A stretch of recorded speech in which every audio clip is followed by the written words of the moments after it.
వైసీపీపై deputy CM Pawan Kalyan ఆగ్రహం వ్యక్తం చేశారు. వైసీపీ ప్రభుత్వం రుషికొండలో నిర్మాణాలతో ప్రజాధనాన్ని వృధా చేస్తుందని AP deputy CM Pawan Kalyan అన్నారు. రుషికొండపై వైసీపీ హయాంలో 7 బ్లాకులకి 4 మాత్రమే కట్టారని 454 కోట్లు ఖర్చు చేశారని తెలిపారు. గతంలో అవి నిర్మిస్తున్న టైంలో వైసీపీ నేతలు మమ్మల్ని అందులోకి రానివ్వలేదు, ఎన్నో అడ్డంకులు సృష్టించారని గుర్తు చేసుకున్నారు. నిర్మాణాల్లో 2 బ్లాకులకు మాత్రమే 90 కోట్లు ఖర్చు చేశారు, ఒకదానికి 70 కోట్లు ఖర్చు పెట్టారు.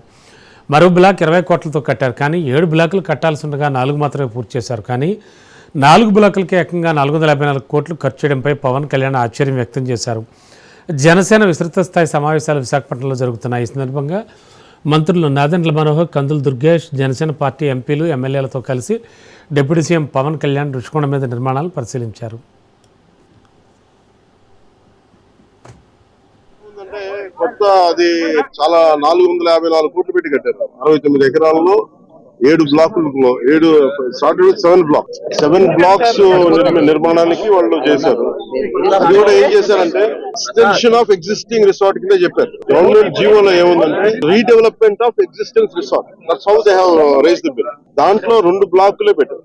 ఫస్ట్ వాళ్ళు పెట్టింది ఏంటంటే 7 బ్లాక్స్ లో బడ్జెట్ ఒకదానికి 90 పైన, ఇంకో దానికి 70 పైన, 2 ఫేజెస్ లో ఇంతే. వాళ్ళు స్టార్ట్ చేసినప్పుడు 164 కోట్ల రూపాయలు, 164 కోట్ల రూపాయలతోటి 7 బ్లాక్స్ ప్లాన్ చేశారు. కట్టేటప్పటికి అది 7 బ్లాక్స్ కి పూర్తి చేయాలి. బ్లాక్ అంటే బిల్డింగ్ కాదు, residential block is 1, CMO office is 1, ఇవన్నీ కూర్చొని అలాగా వాళ్ళు 7 బ్లాకులు ప్లాన్ చేసుకుంటే 4 బ్లాకులే కట్టారు.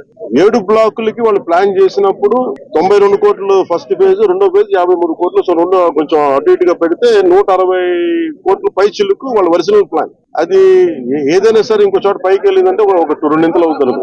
4 బ్లాకులకే 454 కోట్లు అయింది. ఒరిజినల్ ప్లాన్ 92 కోట్లు ఫస్ట్ ఫేజ్, సెకండ్ ఫేజ్. దీనికి లోపలికి వెళ్ళి చూసి నేను వచ్చినప్పటి నుంచి కూడా మమ్మల్ని గత కాలం రానివ్వలేదు. ఇప్పుడు ఏమైపోయింది, ఒక డ్యామేజ్ జరిగిపోయింది.